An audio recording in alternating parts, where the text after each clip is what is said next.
Hey, what's up, y'all? Welcome back to On Your Mental. This is the podcast that shares candid, open, and sometimes vulnerable conversations between and about men. I'm one of your co-hosts, Ruben. Bonsoir. I'm Kabir, your second co-host. And this week we're joined by a great guest, Tim Butler. Tim Butler is someone that we met through Movember's campaign this past year, and we did some cool stuff and met at an event, and great guy. And he's talking about medication and the stigma around medication with treating mental health. As a side note, we're not doctors. Whatever Tim shared is what's worked best for him. It might not work best for you, but the more you learn, the better. Yeah. Right. And that's what this episode is about. We hope you all enjoy this one. If you like it, leave a like, comment if you want to ask some questions or just share feedback. And of course, subscribe if you enjoy it. Follow the podcast. Smash that like button. Smash that like button. And we'll see you in a second when the episode starts. Peace.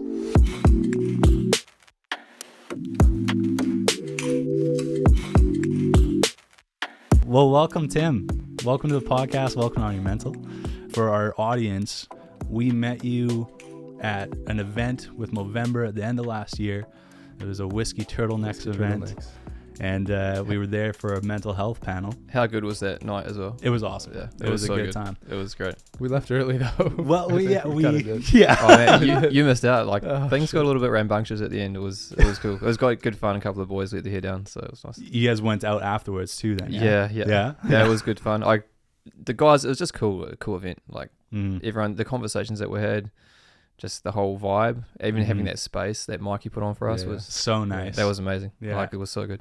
Yeah, little private restaurant. Charcuterie board. Charcuterie board. Yeah. Oh, man, how good was that? Snacks. Yeah. That was the highlight. Yeah. That's what I was there for. I helped him put it together, and I was like cutting this cheese wheel, and I was like, "Where'd you get this cheese from?" And he told me, and I was like, "How much does this cheese cost?" And he told me, I was like, "Holy shit!" How much was the cheese? I think it was like over $500 a wheel. But for a wheel of cheese. I think what happened is he knew the rep or something, and so they gave it. He told them a cause that was going on, and they were just like, "Yeah, take this." That's awesome. Because I think it was at that point where it's like it couldn't really last too much longer, so they were just like, use it up. Mm-hmm. And there was some good cheese. Oh man, there was some real good port cheese infused like some sort of cheese. I was like, what? So good. So good. So good. Yeah, that was. I mean, I didn't join the Team Cinnamon and Oak last year, the year prior, I guess. So that would be 2021. So that was my first time doing it, 2022. Had you joined the team the year before as well for Movember, or was this your first time as well? This was my second year, so I met Mitch through a mutual friend, and he invited me on it 2021, and it was awesome. Like, especially it was at a time where I was like needed to probably meet some new people and stuff like that too. And just the opportunities with that was great. Like we had some really cool events, and then just seeing how successful or how well it was done, and just meeting people, and it was so cool seeing how well it went last year. Yeah, so it was the target that he set and how everyone got on board. Crushed it too. Yeah. Oh man, it was cool, and it was just so fun. Like that whole month is about great awareness, and obviously there's the raising funds element, but just getting to meet new people and having a really good connection and having the good chats was like meeting Connor and hearing Ryan's story, and both of which are going to be on the podcast in a few weeks. So awesome. Yeah, great people and have achieved a lot and been through a lot too. So it was just cool. Like it was nice having the fundraising events, but then also having those kind of events that were just for the team to just bond and connect, and it was awesome.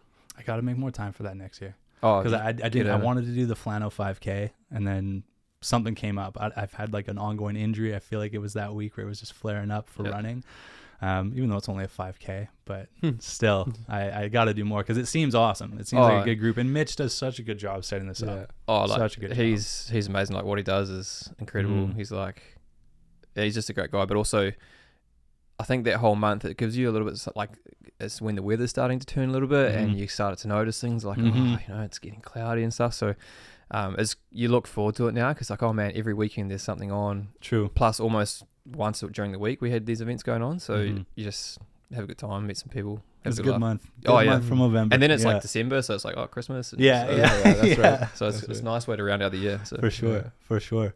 Well, thanks for willing to come on here and talk too, because we have a good conversation hopefully planned here, which is we're going to talk about the use of medication around mental health.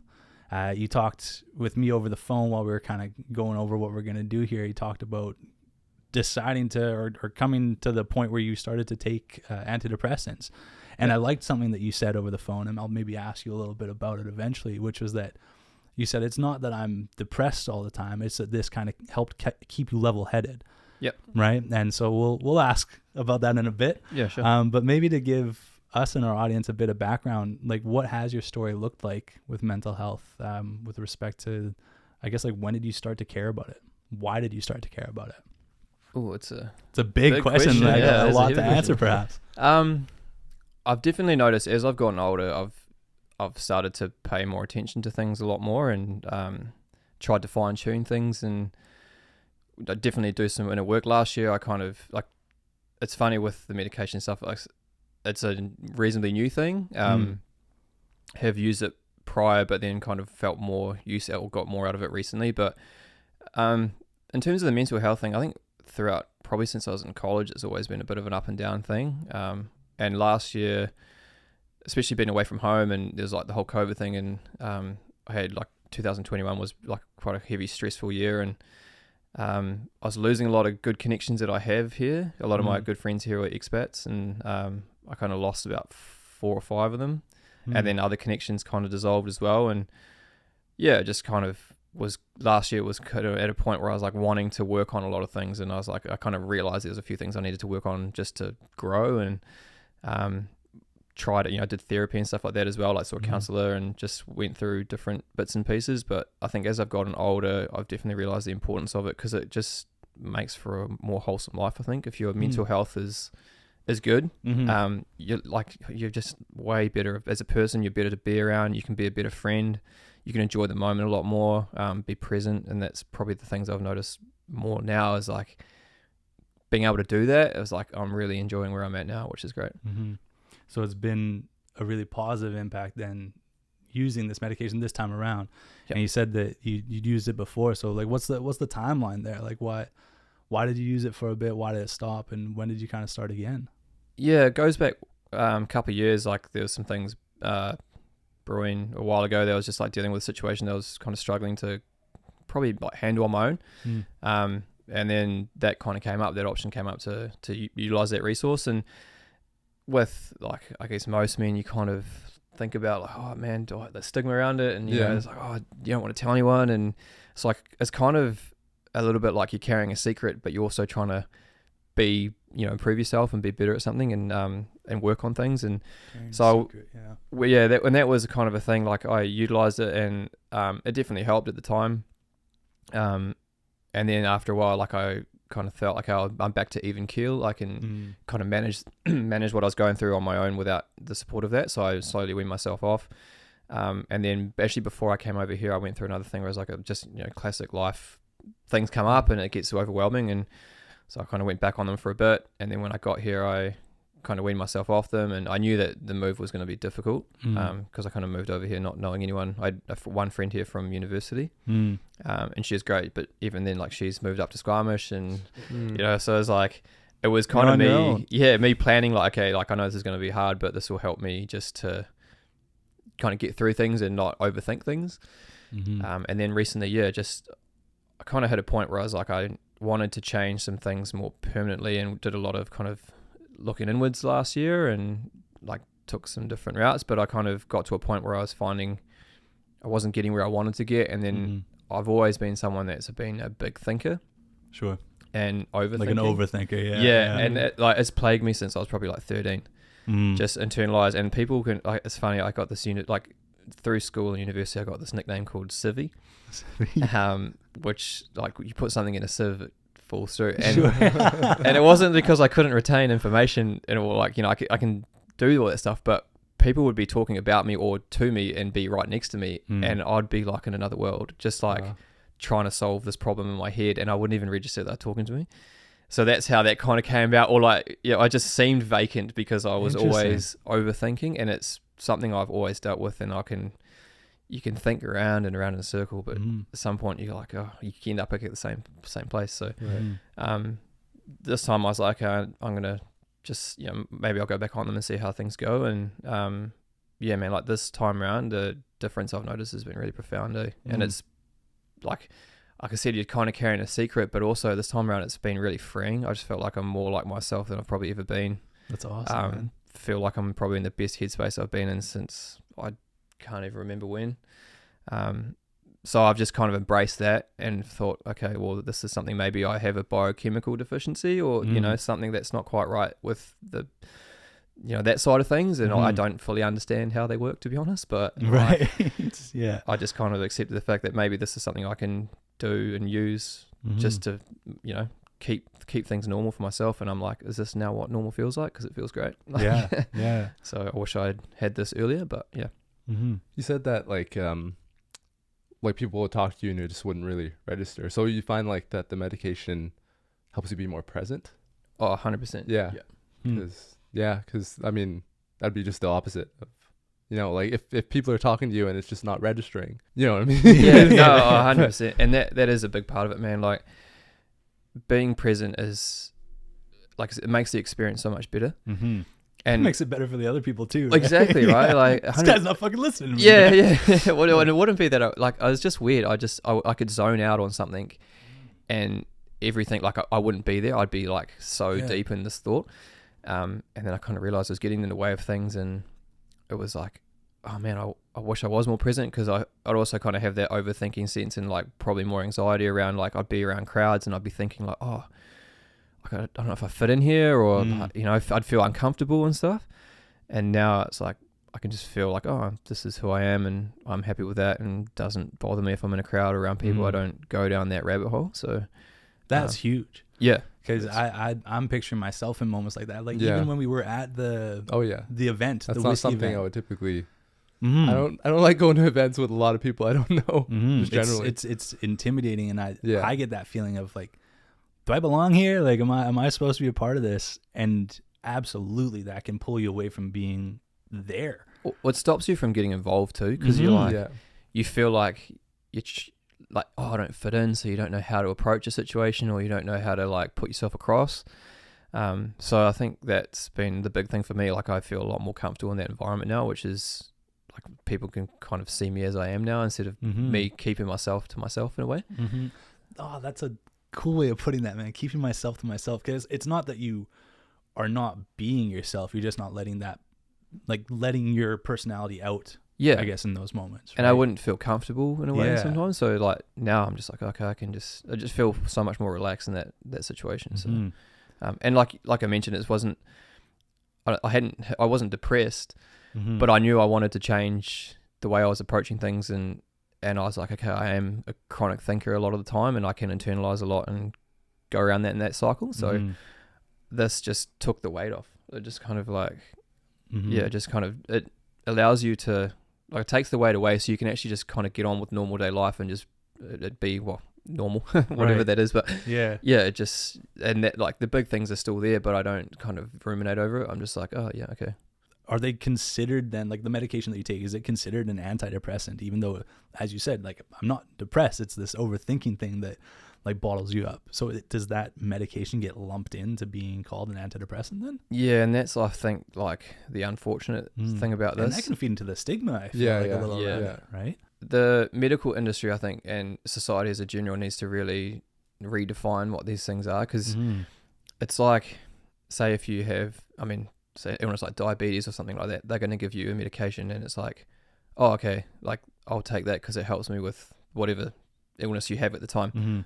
But with antidepressants, it's kind of like the way that it's labeled, it's like you think that if you're taking it, you must be depressed. And I'm like, no, like, for me, it wasn't like that at all. It was just like, I had a bit of anxiety and I was an overthinker. This allowed me to level things off. But I also had that thing like, oh, you know, when I first took them, I was like, oh, does this mean that I'm depressed? I don't want people to think that I am. And if I tell them, they're going to think that I am. And I was like, if we reworded it, like, what a lot of them do is help you with your serotonin. So instead of calling it antidepressant, imagine if we called it like a serotonin supplement. Right. Like, what sounds more appealing to someone to take then? Right. Because your body benefits from serotonin for various reasons. Yeah, exactly. Right. It's not just to balance out depression. Yeah. Right.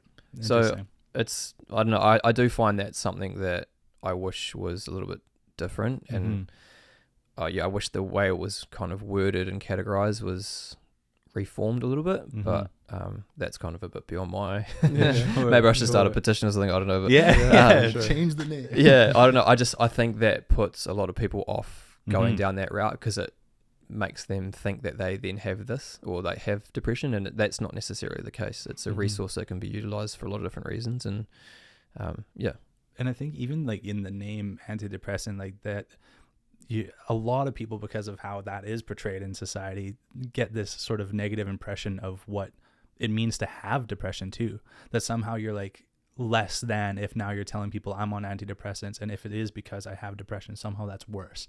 Like somehow that makes me less of a person. You know what I mean? And it doesn't. And I think you're right. Absolutely. Just the way we phrase it and talk about it can, I guess, feed into that.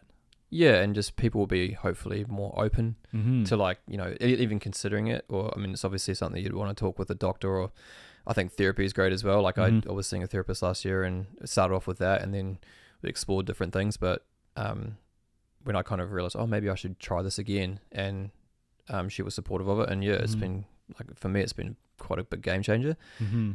It's not, I don't know how long I'll be on it. Like I've at the moment, I feel great and feel like in a really comfortable position with where I am. And that's something I've kind of probably been needing for a while. So yeah, it's when you get to these points where you're feeling great, because you talked about the past couple instances where you had been on and then wanted to wean off of it. Do you want to wean off of it because you reach a point where you're like, oh, I'm feeling good, I don't need this anymore? Or do you think like, okay, I'm feeling good, this has been helping, let me keep this? Yeah, that's a balancing act. I think I've yet to figure that out. I'm just going to see how things go. Like at the moment, I only take half of the dose that I was prescribed because I felt like I didn't feel like I needed all of it. And so I kind of cut back a little bit just to be like, let's see how that goes. And it's been fine. That's awesome. I'm just kind of writing that and see, I'll make a decision later on. Like if I feel like things are still great, like I'll see where I can get to a point with I notice things slipping as opposed to needing certain amount. But for now, like I'm glad I kind of took that and got on with it, because even a good friend of mine, he was like noticed within like a week or two, he's like, man, you seem different. That's awesome. I was like, oh, I think it might be this. And you're open about it with your friends. So I mean, I would never have done this, to be honest. It's interesting, like when the other two cases where I was using them, I didn't tell anyone. Maybe I told like one person or something, but I just kept it to myself as something I didn't want people to know that I was doing. And again, like the stigma around it and stuff. Being younger and probably not as confident and things like that too. And this time around, I got some great friends here. I opened up to one of them because he's been going through a really tough time. And he actually is now he's actually taking some, and I'm hoping that it gets a result for him. He has been going through a really difficult time, which is really hard to see as well. And like, I think he wouldn't have maybe gone down that route unless we had that discussion, and I kind of opened up to him about it. And then I had another friend actually that I'd shared it with. He is since he's been using them as well, and he kind of opened up to me about that. So I was like, wow, these two people have known that I was taking them.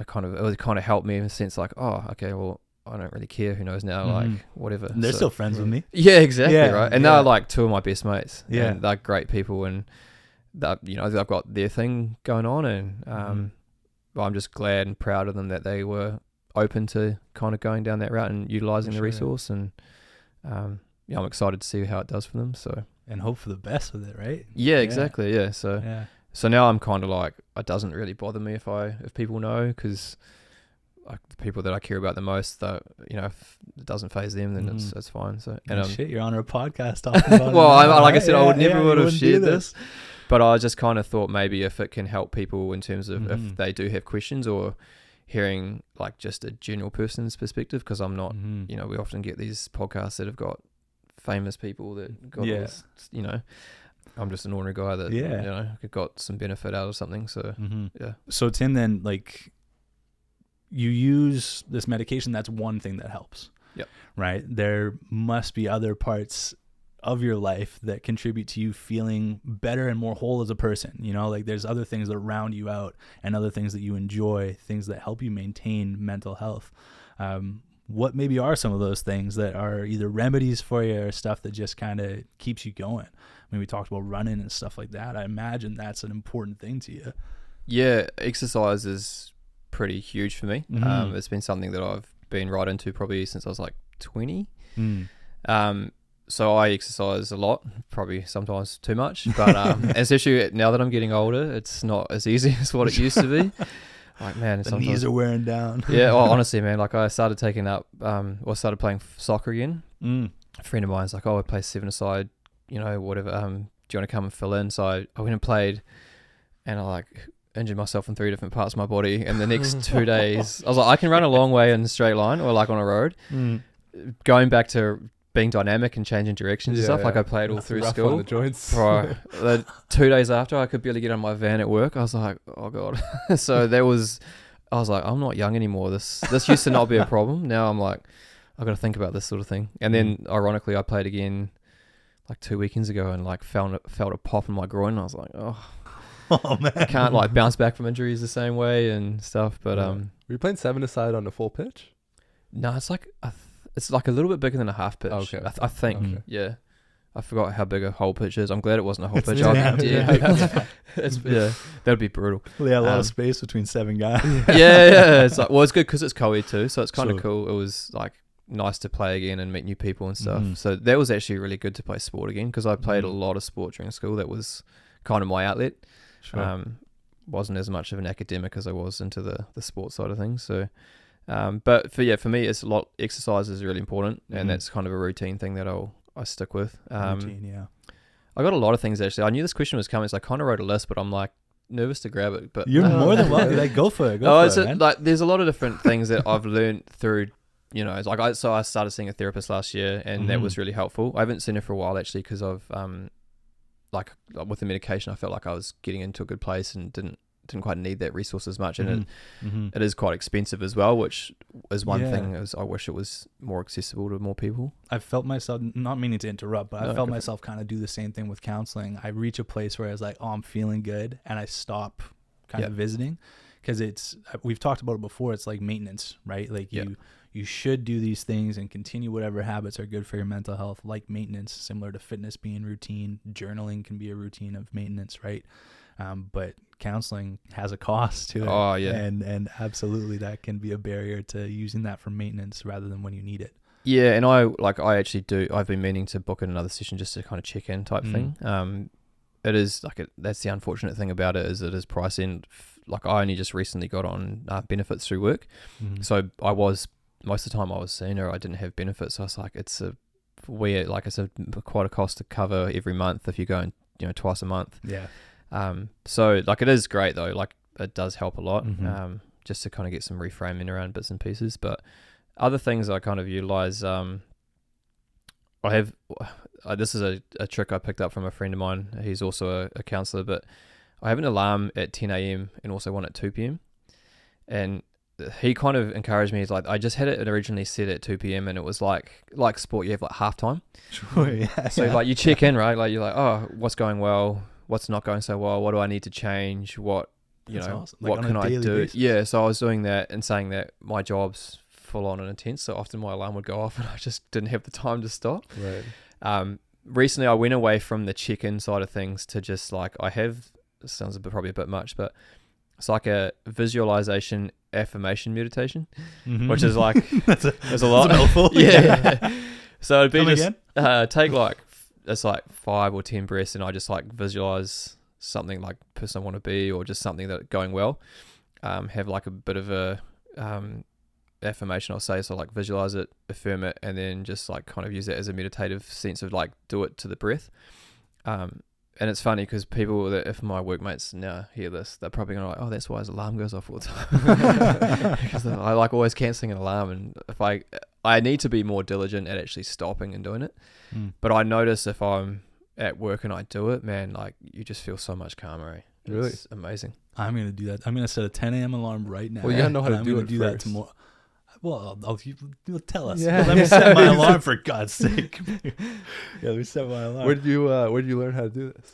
Or where did you learn it from, I guess? I just kind of, it was like, you know how people are like, they do the visualization Right. thing, and then there's like affirmations, and then Yeah. there's meditation. I was like, just Yeah. put it together. Put it together. So that was like your own idea to do that? I don't know if it like traditionally, I don't know if there's probably is other stuff that's the same. I'm Sure. not sure. I mean, but like you also decide yourself to just throw on an alarm? Yeah, that was something that my mate had recommended. Like he had a okay. 2 p.m. alarm that he would do, and then I was like, man, I keep cancelling my 2 p.m. alarm and not doing it. So if I set at 10 a.m., if I don't do it at 10 a.m., I'll do it at 2 p.m. But even then, my job is running around a lot, and I'm on calls all the time and stuff like that. So it's kind of hard to get away from that. But like the last couple of days, I've been in the office by myself, and I'll just like stop and take like 5 deep breaths and do that, and just like you just feel stuff dissolve away, and you're like, okay, cool, back into it. So that's awesome. That's the easy one too. You know? Yeah. Anyone can. it's so like 5 deep breaths or 10 deep breaths, visualize, have a short meditation, like a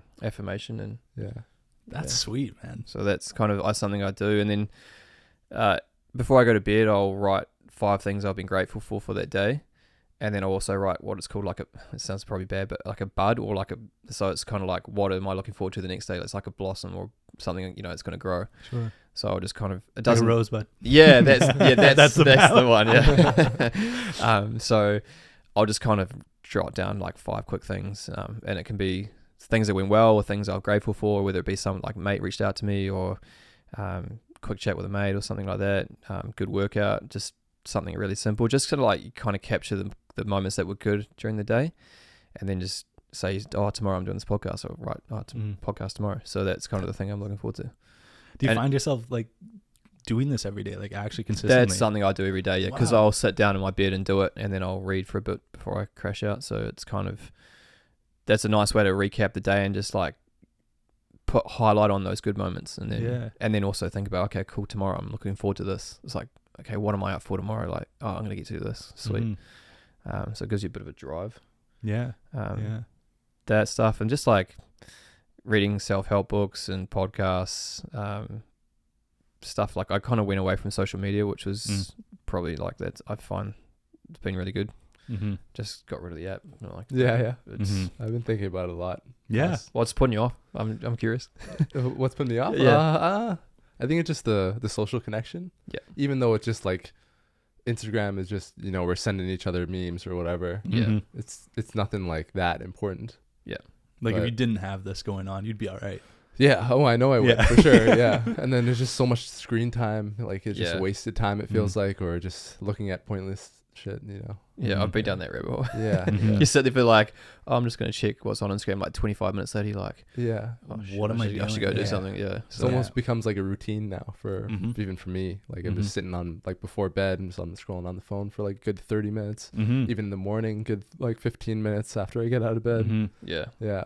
I've noticed a pretty bad habit about this. Sorry to latch onto this for a second here, but like I've taken social media breaks before because of that reason. I feel like I get this like cloudy feeling. I get a bad taste in my mouth when I think about how much I am on my phone sometimes. When it reaches its peak, like I actually notice like a gross taste in my mouth, and it's like after I've sat there for now 30 minutes, an hour scrolling, I'm like, what am I fucking doing here, man? Like, get me out of this. And I get this weird taste.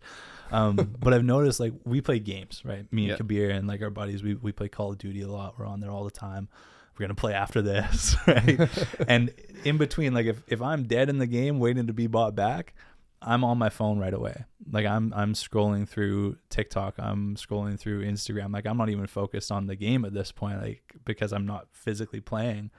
I started scrolling. Social media is a hook, man. That thing rips you in. There's a reason why it's so effective. So about it, I've done this, like I deleted it before, and then like after a couple, like 6 months or whatever, I got downloaded again. But I haven't had, like I've downloaded the app just to post something, but I don't have it on my phone. So it's been over a year. So if I go on it, it's like I have to go through the web browser, and even then, like the longer I'm not on it, the less interested I am in using it, because it's like I'd rather be living my own life than watching everyone else's. And I've just, I don't need to see what other people are doing so much. Like sometimes it is great, people will send you something funny, but honestly, my mates will send me messages, man, and I'll like 2 weeks later, I'm like, oh, sorry. Or like the post that they've sent me has been taken down, and I'm like, oh, what was that about? Even they forget by that. Yeah. Exactly. Yeah. Like I do appreciate the social connection, like sending funny stuff to people. That's good fun. And you do see some really funny stuff on there. But I did find, like, because I was so into exercise or something, or like, it's like, you know how you see your mate's stuff and then you can go onto that search function. It's just like, now apparently everyone's a personal trainer, and I'm like, okay, or like, you know, I'm like, great, like, but that I'm not going to go do that stuff. I do my own thing. But the only thing I kind of found it good for was, like, I enjoy making furniture and stuff like that, and did a bit of that back in New Zealand, and I was like, you get cool ideas from that. Sure. But then I've kind of diverted from Instagram, like Pinterest. That's a black hole, that thing. You can get lost in that thing, man. It all is, man. It all is. There's always something for you, because it picks up what you need, right? Yeah, And that was the just feeds scary it thing back too. to The you. ads that come up, I'm like, oh, this is kind of a bit far for me. So, yeah, that, like, I found that the first 2 weeks is tough, and then you just kind of forget about it. So 2 weeks, eh? Give it a go, man. I want to hear feedback on this. Yeah, I'll try to wean off. I'll do a little weaning off. Have you first. tried, I don't know like, if I setting can the go- timers at least? Because you can set Sorry? like time restrictions on the app. Okay, I've never tried that. Didn't even know about that. There you go. I think some people do that, and you can. I think Mitch was actually telling me he paid for an app, and it, like, you can settle that, but it's really hard to change it. So it kind of makes you stick to that. Right. Like, it's an inconvenience to turn it off. Yeah, and I think you have to pay for it, but I think it is quite effective. So Worth it to try. Yeah. Now, I'll bring us back to the medication stuff a little bit more, because I kind of want to get into the bits around stigma. Yep. Were there barriers, whether it be a mental barrier, a barrier because of stigma, or a physical barrier, even like access to getting medication for you this time around? I guess this most recent time. I think, like, having been on it before, it was easy for me to pick it back up. Right. The reason actually the idea came to me to do it again was I was like I'd been doing therapy and trying to do all this inner work, and I had, like, spent a lot of time working on myself, and was getting some really good traction, and read some really good books that were really effective. But it just felt like I wasn't quite there, and I was struggling to get the time. Like, my lifestyle was very busy, and I was like, I'd love to be able to do yoga for an hour a day, meditate for an hour a day, exercise for an hour a day. I've got to work for 8 hours a day, and I probably spend an hour and a half or 2 hours commuting sometimes, and it's like I can't do all this stuff. And I was kind of, like, getting frustrated that I felt like I wasn't getting as much progress as I wanted to. Plus, I was still overthinking things. So I actually literally was, like, in my bathroom, and I opened the door and the packet fell out, and I was like, oh, that's right. So this time around for me, it was quite easy. Like, I just spoke to my therapist about it. She's like, yeah, if that's the route you want to go down, then go for it. You've done it before. So I just did I don't know if you know of, like, Tia Health. So it's like you can book an appointment with a doctor to do an online, like a phone call or a video, like, doctor's appointment. Oh, sure. And I needed a doctor to prescribe it. Is that the one run by TELUS, or is that different? I think so. They've changed the name so many times. There's two. Yeah, I think there's like Well Health and Tia Health. I think it kind of is blending into one. I don't know. It's kind of confusing. So I just booked a session with the doctor and told him, hey, look, I've used it before. I kind of understand all the potential side effects. And he's like, yeah, sounds like you know what you're doing, and just sent me a prescription. And he sent the prescription to the pharmacy, and I just went and picked it up. So that this time around, almost no barriers. There was no barriers. It was like literally like he knew kind of I'd been through. You know, I knew what to expect with it. The first time that was probably a bit more interesting because it was recommended by like I was seeing a counselor and she recommended it, and I was like, I think when someone recommends that to you, like I said, that stigma around the name of it, it's like and I was like, am I depressed? Like I don't think I am, but hey, what are you saying about me, right? Yeah, it was kind of like it felt kind of like like being almost, but obviously she didn't mean that at all. Similar, I can't even remember. I think I just had to get a prescription and go to the pharmacy and pick it up. So it's pretty straightforward to get. It's not, you just need the prescription from a doctor. And the time a couple of years ago, was that here in New Zealand? That was in New Zealand. In New Zealand, yeah. So it was relatively straightforward there as well, and it's not inexpensive. It's not expensive. It's cheap. So but that stigma part, I think, is is the piece that I'm, I guess, like the most interested about, because I was saying to Kabir before you got here, I had taken a leave at my job prior to the one I'm currently at, but took a leave for a bit of time. And prior to the leave, I started to talk to a doctor about like how I'm feeling, and I was just feeling like really burdened with stress. I was feeling like my job didn't matter anymore. Like what am I doing? I kind of said that to you a little bit when you came in here, Tim. And one of the first recommendations they made was medication, like almost like, and it threw me off because it was like, you're so quick to suggest this. And I already had like, admittedly, like a bit of an internal bias around it, because we've had a friend who's been on the podcast and they've shared that they didn't have the best experience with it. So in my head, I'm like, no, I don't want to do that. Like right away, I'm like, I didn't want to go down that path. So I think that's why I'm so interested about it, is it's like, what made you take that step then to be okay to do it? I think originally, like, I was seeing a counselor and trying to work through things, and like counseling's great. Like, I have a lot of space for that, and I still, will see a therapist and stuff. I think it's amazing, and some people are like super talented in that field, and I think more people should have access to that. I think for me, I was putting the effort in, but finding it hard to see significant change with, like, even though I was putting the effort in and paying a lot of money, and it's also difficult in terms of even scheduling it, right? Like booking with a counsellor now is really hard. I think after COVID, people have, like a lot of people want that resource to use, and which is great. I think it's amazing that people are doing that, and I'd fully encourage it. And I think that is really the first step.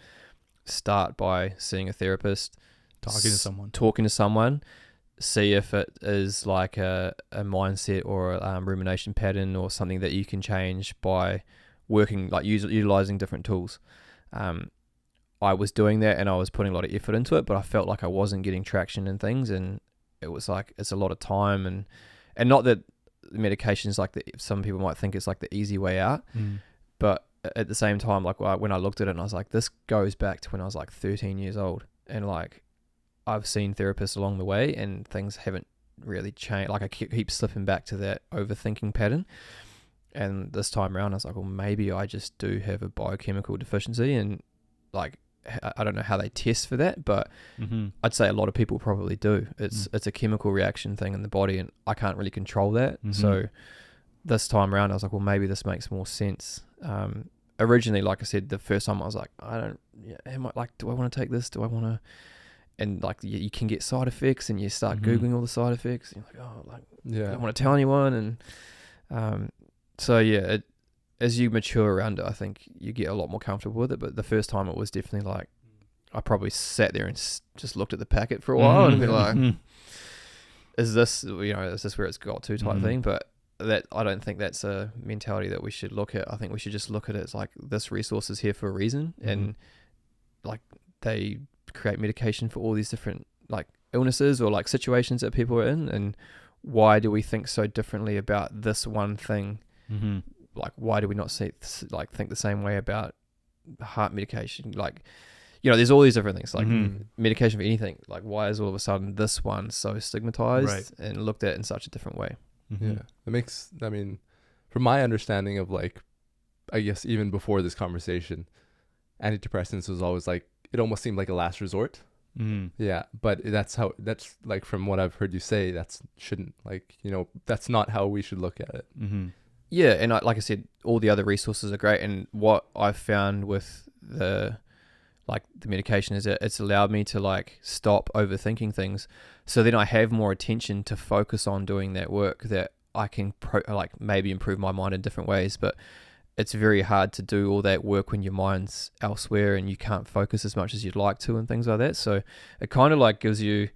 That's a good point. It's like you're in a river and it gives you a log to hold on to, so you can just pop your head up and look around and be like, okay, now I know where I'm going. Yeah. Right. Now I know where to go, how to get there. But sometimes you're just like, you can get tangled up in a bit of a mess sometimes, and it's like you follow the tangle around, but you always end up in the same knot, and you're like, ugh. So I just find like it takes a lot of weight off, and it just calmed my mind a lot, so I could actually pay more attention to those things. So. It's a tool. Yeah, exactly. Right. It's not. There's no one piece to this puzzle. right, of dealing with mental health, because everybody's going to approach it differently. Everybody's going to benefit from things differently. Some people go down the counseling route and that doesn't work for them, but then they try something else. Yeah, exactly. Right. But I'm a big proponent of talking to someone first. I think that's absolutely one of the first steps that most people can do, and it's safe. Yeah. You know, it's a low risk thing to try. And if it works for you, great. But to your point, like, you weren't able to focus on those things because of your mind just continuing to race. Yeah.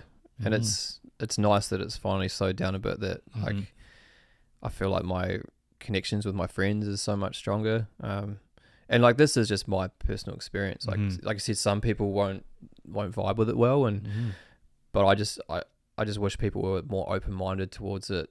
There are a lot of tools. This is just one that's available, and don't, like, you know, go try whatever you want to try first, but don't exclude it or like count it out. It's something that can be used if you need to, and especially if you're hitting like a really dark place or hitting a really troublesome time, like, it is there, and it is a lifeline in a way for some people. And I think it can really make a lot of difference if you are open to it. But I do agree with you as well. There are a lot of ways you can a lot of different resources, tools, and there's not one that fits all solutions, like all problems, right? There's different solutions. So it is not a magic pill. No, and not at all. Yeah. There's still the work that you've got to do too, I think. And if you want sustainable results, I think it's one thing that can help you. It's a terrible comparison. It's not a good comparison, but I'm going to make it anyways, and I might cut this out. I don't care. But it's like a professional athlete using steroids. You don't take steroids and all of a sudden you're ripped. You take steroids and you still go to the gym. You still put in the time. Yeah. Is that what you've been doing, mate? I wish. Oh, man. But yeah, great points, man. It is a tool, and I like that kind of visual you give of it's you're floating down the river, and it's this log that you hold on to allow yourself to ground and figure out which way you're going. Yeah. And that's a good way to see it. Now, I kind of want to push us towards talking about the way that maybe people that you know, without like giving personal details about people at all, like they're not here, not their conversation, and how you kind of see society moving in a way where stigma is going away. I want us to kind of talk about that a little bit. So have you noticed those people that you've talked to and kind of encouraged to do this, have their views around the idea of medication changed? I think like one of them, he took a long time to come around to the idea, and like we had some good chats and stuff like that, but and I think he's still trying to navigate it. So it's very like a very new thing for him. Sure. He's going through a really tough time, and it's I feel so bad for him, right? Because it's like you just want to be able to help you. You hate seeing your friends in these situations, and you just want to do everything you can to help him. So it was like nice to be able to have that conversation with him, just so he was aware that it's someone he knows is utilizing it. And it was kind of like a nice moment. So just kind of watched that space with that one, because it's only recently happened. The other one, he's moved away, but he mentioned it to me, and it's something he's been trying to figure some things out, and he's started taking some, and so far I think what I noticed with him is it's not like you start taking them and it happens. It's not like that at all. My experience is like you look back in 2 months' time and you're like, oh, I haven't really been had that thought, or haven't been gone down that rabbit hole recently, and then you kind of realize like, oh, okay. So you it takes a while for it to kick in, right? It's not like turning a light switch on. So it does take a while to build up, but he's still in that stage as well. It's only a recent thing that he started, so I'm hoping that they get good results from it. With like I said, everyone's path's different, but I'm glad that they were able to kind of share that, and I'm glad that I was hopefully a part of them making it feel okay for them. But we'll just see how that all unfolds. So I think that, and I said it as we sat down, I don't know if we were recording or not at the time, but I had said that personal testimony piece can be pretty huge, I think. Yeah. Whenever there's anything new that you can do in life, hearing from someone that you trust and you know you have a good relationship with, that, hey, like, this is worth doing and trying out, you should try this thing out, whatever it is, right? I think it is a lot easier to believe and be more willing to do when it's coming from someone you care about. Yeah, for sure. Mm-hmm. It's just to have that chat as well. Like, it's like I said, I'm just an ordinary guy that kind of just used it and had good results. So, hopefully they get the same. And like, I'm open to, if anyone else has any questions, like, I'm open to talking about it. I know some people will think, oh, it's like the easy way out and things like that. But like I said, I think there's too much lumped into that antidepressant, like, stigma in that title, that it's not really fair. It's like a very big generalization of people that it's not necessarily what it is. Like, you don't have depression. It's just like our minds all work in different ways, and that's part of environment, exposures to things, like the way we've been raised, or just the situations we've been through, and we've learned patterns. Some of us have different deficiencies and whatever. Like, it's kind of like, oh, I've got a deficiency in iron. I take an iron supplement. Why is this? Why am I not taking that serotonin supplement? Yeah, exactly. I wish it was called something like that, like something a bit cooler but like not so like dramatic. Right. Yeah. Just to take antidepressant. Yeah, like I'm like, I wish there was a bit of change around that, but I wouldn't know where to start trying to make that happen. But it's a very easy thing to do, right? And it is like, I just take a half a tablet in the morning, get on with my day. My days are intense, so it's like I try and meditate or do yoga where I can, but I can't get that time every day. And even if I do, it's like trying to schedule that in. So that's just kind of, it's means I'm better at work. I'm better in my personal life. I definitely feel like I'm a lot more open, which is nice, and it's improved my relationships. So I've had good results. Just rounds so much out. Yeah, or even just like little stuff sometimes. I guess I'll try and explain it. Sure, go for it. Another tool, This is, I can't claim this at all. I got this, I don't even know where I got it, to be honest, but one of the big problems with overthinking is like decision making. And sometimes even small decisions will be, you'll just like make a mountain out of a molehill, right? So I learned this thing, it's like the 3 5s. The 3 5s. So like, if you're going to make a decision, it's like, how am I going to feel about this decision in 5 minutes time? How will I feel about this decision in 5 months time? And how will I feel about it in 5 years time? And it's funny because I'd sometimes get so caught up in making the smallest decision of like, oh, do I buy this jersey or not? I'm like, this is so stupid. Like, I'm spending more time thinking about this than I am in the shop. Like, this is just so stupid. But this is just like a problem. Like, this is something I was like, 5 minutes time, I might be, I just spent $100 or something. Right. Yeah. 5 months time, probably not going to care. 5 years time, probably forgot I even had the jersey. Like, so like, if you're ever having trouble making some of those small decisions, and that's where overthinking can get really frustrating, because you just like small things, you'll overthink it, and I'm like, why couldn't I just do this? So that's something I stole from someone. I don't know who it was, but thanks, whoever it was. I feel like I've heard that one before. I think so too. Easy to forget that, like, all these tools. Yeah, and it takes the weight out of the decision making process, because you're like, oh, 5 months time, I'm not going to care. So I was like, well, just do it. Like, I found it really helpful, and sometimes I go to do something and I'm like, 555. Yeah, I sit there and think about it for 20 seconds. Like, oh, that's my decision. Sweet. Right. If it's a 5-year thing, you're like, you should probably take a bit of time trying to decide that one. Because I put this condom on. Oh man, I've known people that have gotten some bad decisions or made some bad decisions around that. That's awesome. I definitely heard something similar, but it was like phrased differently. It was just like, am I going to care about this in 5 or 10 minutes, whatever it was? It was either 10, 10, 10 or 5, 5, 5, and then 5 or 10 months or 5 or 10 years, whatever it was. And it was just, am I going to care about this decision then? And if the answer was no all the way throughout, then do whatever. Yeah. I kind of want to go back to what you... See, that one you wouldn't even know the consequence until 5 years. Yeah, you 5 months, who knows? Yeah, that's you true. might be fine. Well, maybe we should make it like 888 or 999. The 9. Am I gonna care in 9 months? Maybe. That's awesome, man. Yeah, I think some people probably got in some sticky situations. Sticky situations. Wow, that's bad. Sorry, that was not intended. Man. I think that, again, first of all, like, thank you for sharing all this stuff. This is awesome. I love getting new tools to try too. This 10 a.m. thing, I'm looking forward to doing that tomorrow. Let me know how it goes. Like, absolutely. I'll message you. I'll be thinking about it while I do it. I'd encourage trying to find, like, sit down and think about what you want to, like, create an affirmation. And then, like, my visualization is more around, like, okay, who do I want to be or like what do I want to get out of life and stuff like that. And then I have the same affirmation, and it's just like deep breath in, and then I just say it to myself and visualize it as I breathe out, and just do that a couple of times, and it's amazing. I would need to find that affirmation, figure out what it would be for me, right? I guess it takes some time too.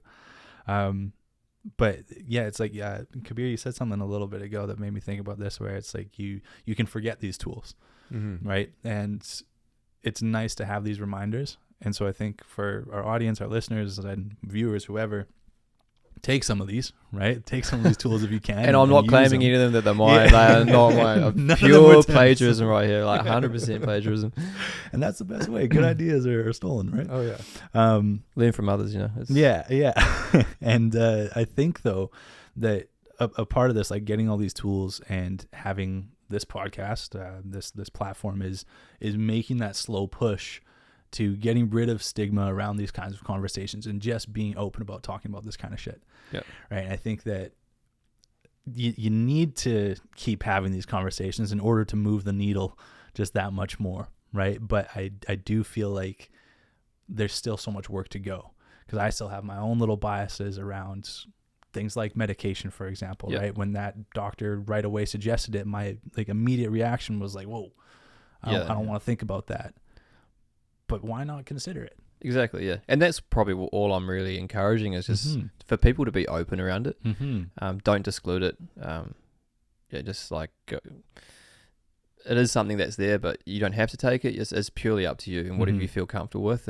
But just don't exclude it as being something that you don't like. You may not need it, but it's like it could also do great things for you. It's really just assessing the options and making an informed decision. So considering it as a tool. Yeah, exactly. Right. Yeah. It's okay to take it. It is. Yeah. It is. You don't one piece of the puzzle. Yeah. You're not any less of a human. Like, that's the big thing, right? Like I kind of learned that, and I kept it secret for the past times that I've used it. Now being like, I never would have done something like this and shared it, and like ironically now everyone's going to know this podcast. But having friends that have approached me about it, I was like, okay, well maybe I can be of some help to someone else, and so that's it. Yeah. I like that you said that you're no less of a person for taking it. You're no less of a person for taking medication. If it's called antidepressants, who cares? The same way that you're no less of a person if you are dealing with mental health stuff. Oh, yeah. Right? We all do. We all are at some level. It's maybe not here all the time. It's maybe not to the same magnitudes, right? Yeah. But we all are. 100%. Yeah. My mate actually had a great terminology for this, because I was like, some people just feel like they've always got it all figured out. I'm like, why do I not feel like that? I want to feel like that. No. And he's like, man, everyone's just like ducks on water. They're just cruising and it looks so effortless, but underneath the water, their feet are just going and going and going. And I'm like, 100%. And I was like, oh. And it was actually really interesting when we did that whiskey turtleneck night. I can't remember how this came up or who. I can't remember if it was Ryan or Connor. But towards the end, someone was like, one of them said, oh yeah, like I've always had a problem of comparing myself to others. And I was like, what? I'm like not the only guy that does this, because that's something I went down a bit of a rabbit hole with that last year, and it was getting real bad, and I was like, why am I doing this? Like, and so like the medication definitely helped a lot with that, and which was like, oh, okay, cool. I don't really care about, like, I care about others, but now I'm like happy with who I am. But I was like, when they said that, and I can't remember which one it was, and they've both been through so much, and they're both great guys, and I'm like, oh shit. Okay, maybe this is more normal than I thought it was. But just hearing someone else admit to it, I was like, it kind of felt a little bit freeing in a way. And I was like, oh man. So I don't know if you guys have. Without a doubt, man. Oh yeah. Non-stop for me. I don't know about non-stop. Now I'm like, oh, is it non-stop? It's crazy, Like all the time. We put ourselves through hell, and it's like, why do we do it to ourselves? It's weird. It's funny that we'll compare ourselves to other people, and like you put yourself down like a lower notch from where they're at. Yeah. But going back to what we were just saying like a couple minutes ago, like you have so much more in common with everybody else. And it's like if you're going to compare yourself for the things that you have alike, you know what I mean? Yeah. Like there are those things that are there, right? Sometimes they're not as obvious, but they're there. Oh yeah. I was getting really bad at it, and that's where I kind of think that was the turning point for me to go back to utilizing the meds. But I was like, they're probably comparing themselves to other people. So, but I just thought, I was like, oh, why don't I have that? Or why am I not like this? Or why? And, I'm like, got to the point where I was like, this is really not healthy. And so, it's nice to hear that other people do it, but also yeah. it's frustrating because no one should really be doing that at all. You know, should just be happy with where we're at. But it's society, man. Society, man. It's society. No one will admit to it either. Yeah, I know. People will admit to it, but no one's talking about it. Yeah, It's more and more over time. we all have more and more in common with these mental health things than what we don't. You know, and it's like, but it's not shared. So We're only sharing the good stuff. Whatever. You share the highlights, right? Yeah, you share the highlights, which is fine. But it's important to share the issues as well, because that's where you might be bonding on the issues more than the highlights. I think you build better connections when you for sure like you connect over the deep and hard stuff. Like I find like when everything's rosy it's great, but when you've probably experienced it, when you sit down with your mate and you have a proper deep discussion about stuff, you feel so much more connected with them. Like they're a closer mate, and you're like, oh, he shared something with me, I can share something, like it's like tennis. Yeah. For sure. I mean, like, going back for just a second, and we'll wrap up in a moment here, but like going back to that social media thing, right?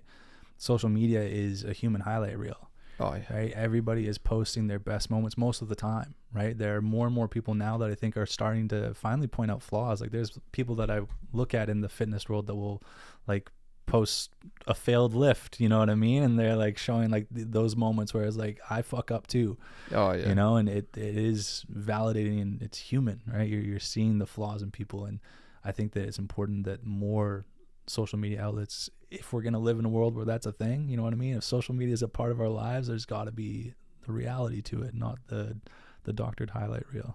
I actually saw a really good ad recently. I don't know what brand it is. I can't remember, but it's like... This is a great ad now. Yeah. Well, I'm not going to disclose it. It's not a sponsor. Yeah. Well, maybe they could become sponsors. So it was kind of about... It was like chick in the gym, but she wasn't the stereotypical person that you'd expect to see on a gym ad, And then it shows her going through doing a weight class and a spin, or all these different classes. But they're obviously talking about and then at the end it's just like, influence yourself. And I was like, that's it. Like, that's all you've got to do. Like, you should, like, other people will influence you, but like, if you can influence yourself, that's empowerment, right? And for that person, like, if you're not, everyone's figure's different, but if you're enjoying being at the gym, enjoying doing your thing, like, that's what it is. That's what life's about. But like the idea that, you've got to be a certain way to be in a gym, or like, you think, some people are like, I'm not in shape enough to go to the gym. How are you going to get in shape? The irony. Like, the one place you need to go to do that, you don't, and so I really, when I saw that out, I was like, that is the right message. Again, I wish I could remember the brand, but I can't. It's like I'm sure if you Googled like influence yourself, you might find it. Exactly. And I think I was actually, we were watching the football at a bar, and it came on. I was like, that's a good ad. That is good. That is good. Tim, thank you. Thank you for coming on the show. Thank you for making time for us, coming all this way out here, coming to the Richmond. The boonies. What's going on? Richmond, What's going on down crazy. here? Getting honked at when I was in the car park. And It's natural out here. But yeah, thank you so much, man. I appreciate you coming in here, and like, this is our first like real conversation together, and you were so open, and it's just, you're a good guy to talk to. I like talking to you. This is really nice, man. It's weird being like all this, like having the video on it. It's kind of scary actually to see how this turns out. But no, you're gonna like it. You're gonna like it. Oh, thanks for having me, and like, appreciate the platform's great. Obviously, like, having these discussions is really important, and it was great meeting you guys at Movember, and hopefully you guys are coming in to the team hot and strong this year. You're gonna grow a damn mustache this year. Have you ever grown just a mustache? I have. Well, that was for my Halloween costume, so it wasn't during the time frame of Movember, unfortunately. But it was right before. Man, like, get involved. Like, Mitch does such a good, like, getting the guys together it's awesome, mate. It's such a good time. Like, you look forward to it now, so it's cool. Hopefully we run into each other before November. Oh, 100%. Yeah. I'm always around, so. Awesome. Sam, thank you for coming on. Everybody listening, watching, I hope you all enjoyed this week's episode. Next week, we talked about them on this podcast today. We'll be having someone named Connor Emeny coming on. Connor is he's the youngest person. He's a world record holder, youngest person to have completed an Ironman on 6 continents. Holy shit. Yeah. Have you seen what he's been doing recently? No. He's like crazy. He's going up to like Whistler and digging a swimming pool in a like lake, like digging through the ice and swimming in it and stuff. It's Holy like shit. nuts. Like, his mental resilience has got to be huge. And that's eh? what I want to dig Yeah. into. So that'll be cool. Yeah, no, he's a great guy. He's Mhm. I think you have some interesting conversations with him. For sure. And we'll see them next week, or we'll share those next week. Everybody, if you like this episode, leave a like, comment, subscribe, all that kind of stuff. And we'll see you a week from now. Peace.